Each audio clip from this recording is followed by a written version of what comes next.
నాకు ఒక హెల్ప్ కావాలి. ఏమైంది తల్లి? ఎందుకు చాలా బాధగా కనిపిస్తున్నావు? ఏం హెల్ప్ కావాలి? నువ్వు నాకు ఇచ్చిన అడవి దేవత మూలిక నేను మా బాస్కి డ్రింకులో కలిపి ఇచ్చాను.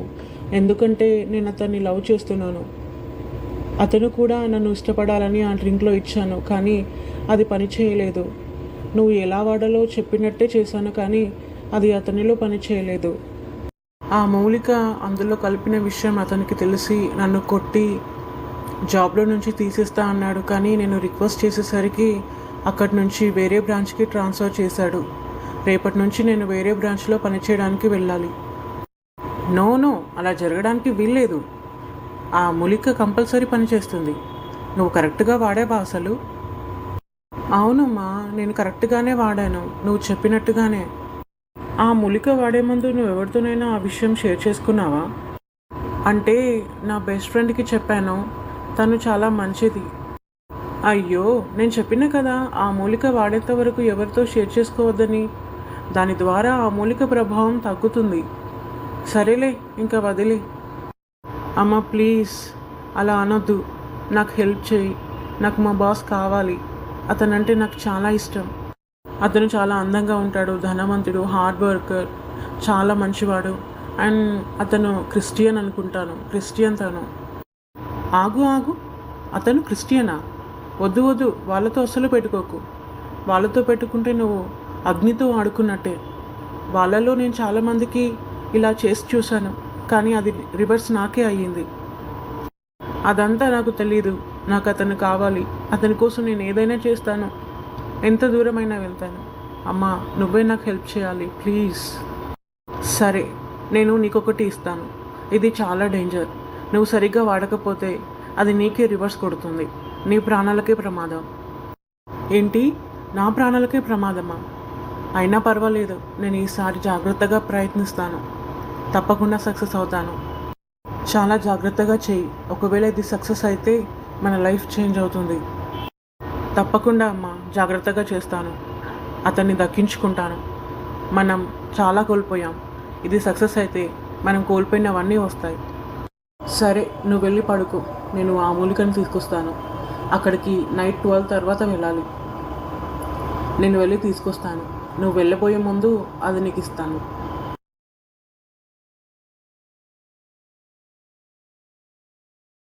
థ్యాంక్ యూ అమ్మా. నువ్వు నా కోసం ఏదైనా చేస్తావు, అందుకే నువ్వంటే నాకు చాలా ఇష్టం. మ్యామ్, ఇదిగో మీ ticket. Oh thank you. Train ఎప్పుడు వస్తుంది? ఇంకో 5 మినిట్స్లో వస్తుంది మ్యామ్. Okay, thank you. తను నా స్కూల్ ఫ్రెండ్ సాక్షిలా ఉంది. Jessie. Hi Jessie, how are you? చాలా రోజుల తర్వాత చూస్తున్నాను. హాయ్ సాక్షి, నిజంగా నిన్ను చూడడం నాకు చాలా సంతోషంగా ఉంది. అవును, నాకు కూడా. అవును, ఎక్కడికి వెళ్తున్నావు? వైజాగ్ వెళ్తున్నాను. ఓ గ్రేట్, నేను అక్కడికే వెళ్తున్నాను. పోనీలే, అక్కడి వరకు వెళ్తూ మనం మాట్లాడుకోవచ్చు. నువ్వు చిన్నప్పటి కంటే చాలా అందంగా తయారయ్యావు. ఏమైనా సీక్రెటా? అలా ఏం లేదు సాక్షి. లేదు, నీ మొహం వెలిగిపోతుంది అండ్ చాలా సంతోషంగా కనిపిస్తున్నావు. ఏంటి విషయం చెప్పు. ఏదైనా గుడ్ న్యూసా? అవును, నువ్వు అసలు ఏం మారలేదు. మొహం చూసి చెప్పేస్తావు. సరే, ట్రైన్లో వెళ్తూ మాట్లాడుకుందాం. ఓకే పద, మన ట్రైన్ కూడా వచ్చేసింది. చెప్పు చేసి, వైజాగ్ ఎందుకు వెళ్తున్నావు? నాకు అక్కడ మేనేజర్గా జాబ్ వచ్చింది. అది చాలా పెద్ద కంపెనీ. వాళ్ళు నాకు ఆఫీస్ కార్ ఇంకా ఫ్లాట్ కూడా ఇప్పిస్తున్నారు. హై శాలరీ కూడా. వావ్, నీకు ఆ జాబ్ ఒక జాక్పాట్లా దొరికింది. కంగ్రాచులేషన్స్. మరి నీ సంగతి ఏంటి? ఏం చేస్తున్నావు? నా దగ్గర ఏమీ లేదు పెద్దగా చెప్పడానికి. నేను యూకేలో వర్క్ చేసేదాన్ని, కానీ అక్కడ కొంచెం ఇష్యూ అవ్వటం వల్ల అక్కడి నుంచి వైజాగ్లో ఉన్న బ్రాంచ్కి ట్రాన్స్ఫర్ చేశారు. ఇప్పుడు అక్కడికే వెళ్తున్నాను. ఓ అవునా, అంత పెద్ద ఇష్యూ ఏం జరిగింది? సారీ, దాని గురించి మాట్లాడాలని అనుకోవట్లేదు. Okay, no problem. సో ఏ కంపెనీలో వర్క్ చేయడానికి వెళ్తున్నావు? జీబీఎల్ అని పెద్ద కంపెనీ, గ్లోబల్ కంపెనీ. ఓ అవునా, నేను అక్కడికే వెళ్తున్నాను. అక్కడికి కొత్తగా వచ్చే మేనేజర్ నువ్వేనా? గ్రేట్, నువ్వు అదే కంపెనీయా? I'm so happy. Okay Sakshi, Monday ఆఫీస్లో కలుద్దాం. ఆఫీస్ వాళ్ళు కార్ పంపించారు, నువ్వు కూడా వస్తావా? నిన్ను కూడా ఇంటి దగ్గర డ్రాప్ చేస్తాను. లేదు లేదు, నేను వెళ్తాలే, నువ్వు వెళ్ళు. Okay, bye. శుభకార్యాలు లేక ఈ 3 నెలల నుంచి చాలా ఇబ్బంది పడుతున్నాము. ఆదాయం లేదు మాకు. ఓ జెస్సీ, నీకు అంత మంచి ఆపర్చునిటీసా? నేను అస్సలు నమ్మలేకపోతున్నాను. స్కూల్లో చినిగిపోయిన డ్రెస్ వేసుకొని వచ్చేదానివి, నీకు ఇంత మంచి జాబా? చూద్దాం ఎన్ని రోజులు జాబ్ చేస్తావో, నేనుండగా. Good morning ma'am, my name is Joy. Welcome to the office. Thank you Joy. రండి, మీకు ఆఫీస్ చూపిస్తాను. హే సాక్షి, నీకు తెలుసా మన కొత్త మేనేజర్ మన బాస్కి కాబోయే వైఫ్ అంట. వాట్? అదేలా? తను నిన్ననే కదా జాయిన్ అయింది. వాళ్ళు ఇంతకు ముందే పరిచయం అంట. ఇక్కడ కొన్ని ఫైల్స్ చూసుకొని నెక్స్ట్ వీక్ ఇద్దరు కలిసి యూకే వెళ్ళిపోతారంట. Good afternoon manager. Hey Jessie, నువ్వు నా ఫ్రెండ్ ఎప్పటికీ. జెస్సీ అనే పిలువు. రా, నాతో కూర్చో, లంచ్ చేద్దాం. సో చెప్పు, నీకు ఈ జాబ్ ఎలా వచ్చింది? జేమ్స్ నాకు ముందే తెలుసు, సో తన వల్ల ఇక్కడ జాయిన్ అయ్యాను. నెక్స్ట్ వీక్ మళ్ళీ యూకే బ్రాంచ్కి వెళ్ళిపోతున్నాం. వెళ్ళిపోతున్నారా? ఎవరెవరు? నేను, బాస్. తనకు వేరే వర్క్ ఉంది, సో నన్ను కూడా రమ్మన్నాడు. లేదు లేదు, నువ్వు నా దగ్గర ఏదో దాస్తున్నావు. జేమ్స్ నిన్నొక్కదాన్నే ఎందుకు తీసుకెళ్తాడు? ఓ సాక్షి, నువ్వు కనిపెట్టేశావు. జేమ్స్ 3 years నుంచి నాకు తెలుసు. లాస్ట్ ఇయర్ మ్యారేజ్ ప్రపోజ్ కూడా చేశాడు. సో ఇక్కడ కొన్ని ఫైల్స్ పెండింగ్ ఉన్నాయి, అవి ఫినిష్ చేసి నెక్స్ట్ వీక్ వెళ్దామని అనుకుంటున్నాం. Wow Jessie, congratulations. మరి వాళ్ళ పేరెంట్స్ ఒప్పుకున్నారా మీ మ్యారేజ్కి? ఒప్పుకున్నారు. నెక్స్ట్ మంత్ మ్యారేజ్ అని అనుకుంటున్నారు. వావ్ జెస్సీ, నువ్వు చాలా లక్కీ. అవును, జేమ్స్ గురించి మొత్తం తెలుసుకున్నావా మరి? తన గురించి నాకు బాగా తెలుసు. 3 years నుంచి తను నాతోనే ఉన్నాడు కదా. మంచిదే, కానీ ఒక మంచి ఫ్రెండ్గా నేను ఒక సలహా ఇస్తాను. ఒకసారి బాగా ఆలోచించుకో, తను నీకు కరెక్టేనా? ఎందుకంటే డబ్బున్న వాళ్ళు అమ్మాయిలతో ఎక్కువగా తిరుగుతారంట అండ్ మిస్బిహేవ్ కూడా చేస్తారంట. మిగతా వాళ్ళ గురించి నాకు తెలియదు, కానీ జేమ్స్ అలా కాదు. తను క్రిస్టియన్, చాలా మంచివాడు. నేను అన్నీ తెలుసుకునే ఓకే చెప్పాను. నీకు ఒక సీక్రెట్ చెప్పనా? మా రిలేషన్ స్టార్ట్ అయ్యి 1 year అయింది, కానీ ఒక్కసారి కూడా నాతో మిస్బిహేవ్ చేయలేదు. వావ్, అవునా? ఇంకా చెప్పు తన గురించి. చాలా జాలి కలిగిన వాడు, క్షమించే స్వభావం ఉంది, నా కోసం ఏదైనా చేస్తాడు. అండ్ మెయిన్ థింగ్, బాగా ప్రేయర్లో ఉంటాడు, దేవుడికి టైతస్ ఇస్తాడు, ఫ్రైడేస్ ఫాస్టింగ్ ఉంటాడు. వావ్ జెస్సీ, నువ్వు చాలా అదృష్టవంతురాలివి. Thank you. సరే, నేను వెళ్తాను, నాకు లేట్ అవుతుంది. ఈవినింగ్ షాపింగ్ కూడా వెళ్ళాలి. ఓ అవునా, నేను కూడా రావచ్చా? ఓ ష్యూర్, 5 గంటల వరకు రెడీగా ఉండు, సరేనా? జెస్సీ, ఇక్కడ వంట ఆల్మోస్ట్ అయిపోయింది కదా, నువ్వు వెళ్ళి డైనింగ్ టేబుల్ రెడీ చేయి. ఓకే సాక్షి. ఇదే సరైన టైం, పాయిజన్ తొందరగా కలిపేస్తాను. జెస్సీ, నీకు నా జేమ్స్ కావాల్సి వచ్చిందా? ఇక నా చేతిలో నీ పని అయిపోయినట్టే. నువ్వు నమ్ముకున్న నీ దేవుడు కూడా కాపాడలేడు. జెస్సీ, నేను ఇక వెళ్తాను, నువ్వు తినేసి పడుకో, ఓకేనా? అదేంటి సాక్షి, అంత కష్టపడి వంట చేసి తినకుండా వెళ్తావా? నువ్వు కూడా నాతో పాటు తినే వెళ్ళు. నేనా? లేదు లేదు జెస్సీ, నేను వెళ్ళాలి, నాకు లేట్ అవుతుంది.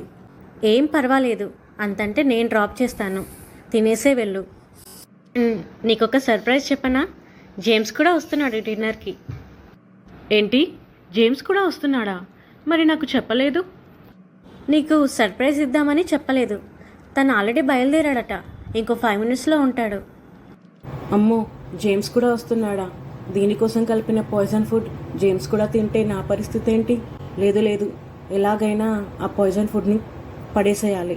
అరే, కిచెన్లో నా ఫోన్ మర్చిపోయాను, వెళ్ళి తెచ్చుకుంటాను. అమ్మయ్యా, ఈ కర్రీ పడేశాను. ఈ జెస్సీ సంగతి తర్వాత చూసుకుంటాను. జెస్సీ, నేను ఇక వెళ్తాను, నాకు చాలా లేట్ అవుతుంది, ప్లీజ్. అదేంటి సాక్షి, జేమ్స్కి నేను నా ఫ్రెండ్ని పరిచయం చేస్తానని చెప్పాను, నువ్వు వెళ్ళిపోతే ఎలా? మనం కలుస్తూనే ఉంటాం కదా జెస్సీ, జేమ్స్ని అప్పుడు కలుస్తాలే. ఓకే, జాగ్రత్తగా వెళ్ళు. Okay Jessie, bye. Hi Jessie, late అయ్యానా? సారీ. లేదు లేదు, మీరు వెళ్ళి ఫ్రెష్ అవ్వండి, మనం భోజనం చేద్దాం. మీ ఫ్రెండ్ ఎక్కడా పరిచయం చేస్తా అన్నావు? ఏమో తెలీదు, సడన్గా వెళ్ళిపోయింది. డ్రాప్ చేస్తానన్నా కూడా వినలేదు. అవును, ఏంటి సడన్గా ఫోన్ చేసి డిన్నర్కి వస్తానని చెప్పా? ఏం లేదు, ప్రేయర్ చేస్తుంటే నీ మొహమే కనిపిస్తుంది, అందు గురించి నీకు ఫోన్ చేసి వస్తానని చెప్పాను. ఓకే, నేను ఫ్రెష్ అయ్యి వస్తాను. Law of attraction and manifestation will not work for you if you've not healed from your past trauma. You can create. Miss అయింది. ఈసారి నా చేతుల్లో నుంచి దాన్ని ఎవ్వరూ కాపాడలేరు. ఐజయా 54:17 నీకు విరోధముగా రూపించిన ఏ ఆయుధము వర్ధిల్లదు, న్యాయ విమర్శలో నీకు దోషారోపణ చేయు ప్రతివానికి నీవు నేరస్థాపన చేసేదవు. ఈ వాక్యం చదువుతుంటే నాకేదో సంభవించబోతుందని అనిపిస్తుంది. సంథింగ్ ఏదో డిఫరెంట్గా అనిపిస్తుంది. దేవుడు ఏదైనా నాతో మాట్లాడాలనుకుంటున్నాడా? జెస్సీ, ప్రార్థన చేసుకో. దేవుడు నీకు చూపించినట్టుగా ఐజియా 54:17 ఈ వాక్యం నీ జీవితంలో నెరవేర్చబడాలని ప్రేయర్ చేసుకో. జెస్సీ, కొంచెం వంట రూమ్లో హెల్ప్ చేస్తావా? ఓ సారీ సాక్షి, మొత్తం పనంతా నీకే పెట్టేశాను. ఆగు, వస్తున్నా. జెస్సీ, మొదటగా ప్రార్థన చేసుకో. నువ్వు చదివిన వాక్యాన్ని నెమరు వేసుకుంటూ ప్రార్థన చేసుకో. దేవా, పాపం నా ఫ్రెండ్ ఒక్కతే పనిచేస్తుంది, కొంచెం హెల్ప్ చేస్తాను, వచ్చాక చేసుకుంటాను, ఒక 5 minutesలో వస్తాను. సాక్షి, ఏమైంది? ఏంటిదంతా ఎలా అంటుకుంది? సాక్షి, ఏంటిదంతా? ప్లీజ్ నాకు హెల్ప్ చేయి. అయ్యో జెస్సీ, మంటలు వచ్చేలా చేసిందే నేను, ఎలా ఆర్పేస్తాను? నువ్వు మేనేజర్గా ఉంటూ పొందుకుంటున్న బెనిఫిట్స్ అన్ని చూసే నిన్ను జాబ్లో నుంచి ఎలా తీయించేసేలా అని ఆలోచించాను. అలాంటిది నువ్వు నా జేమ్స్ని తగులుకున్నావు, ఎలా వదిలేస్తాను? పైగా జేమ్స్తో గడిపిన ప్రతి నిమిషం నాకు చెప్పావు, నాకెలా ఉంటుంది లోపట. ఇప్పుడు ఎలా అగ్ని మండుతుందో నా లోపల అలాగే మండింది నువ్వు చెప్తున్నప్పుడు.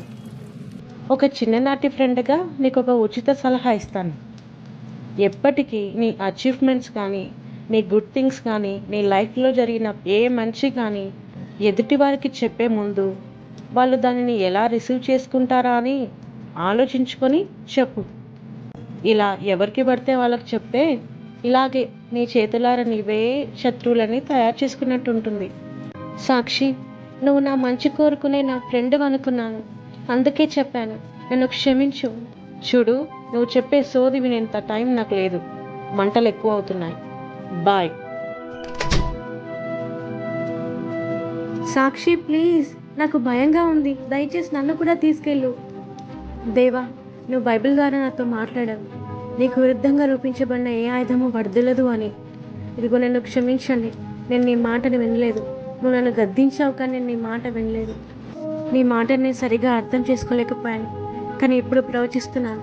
యేసుక్రీస్తు నామమున ఏ ఆయుధము వర్ధిల్లదు అన్న వాగ్దానం నా జీవితంలో నెరవేర్చబడాలి. నాకు విరుద్ధంగా రూపించబడిన ఏది కూడా నా జీవితంలో పనిచేయదు. దేవా, నేను బ్రతకాలి ఎలాగైనా. నేను జేమ్స్ కలిసి స్టార్ట్ చేసిన సేవ్ ఆర్ఫన్స్ మినిస్ట్రీ ఇప్పుడిప్పుడే చాలామంది జాయిన్ అవుతున్నారు. అది మధ్యలోనే ఆగిపోకూడదు. ఇంకా ఎన్నో మిషనరీస్ చేయాలని ఎంతో అనుకున్నాం, అవేవి మధ్యలోనే ఆగిపోకూడదు. దేవా, నన్ను బ్రతికించండి. దేవా, షద్రక్, మెషక్, అబేద్నెగోలను అగ్నిలో నుండి కాపాడినట్టుగా నన్ను కాపాడండి. ఎందుకంటే అప్పుడున్న దేవుడవే ఇప్పుడు మాతో పాటు ఉన్నావు. ఎంతకైనా మంచిది, అది చచ్చిందో లేదో తెలుసుకున్నాకే వెళ్తాను. అమ్మో, పోలీసు వాళ్ళు ఇక్కడిక్కడే తిరుగుతున్నట్లున్నారు. ఈ మంటలు చూస్తే ఖచ్చితంగా లోపలికి వస్తారు, అప్పుడు నేనే దొరికిపోతాను. ఈ మంటలు ఎలాగైనా ఆర్పేయాలి. అది చచ్చిందో లేదో చూస్తాను ఫస్ట్. ఇదైతే కింద పడిపోయింది, బ్రతుకున్నట్టా చనిపోయినట్టా? ఇప్పుడు ఏం చేయాలి? నాకేం అర్థం కావట్లేదు. జెస్సీ చచ్చిపోయింది. ఆ నింద నీ మీదే పడుతుంది. నువ్వు పోలీసులకు దొరికిపోతావు.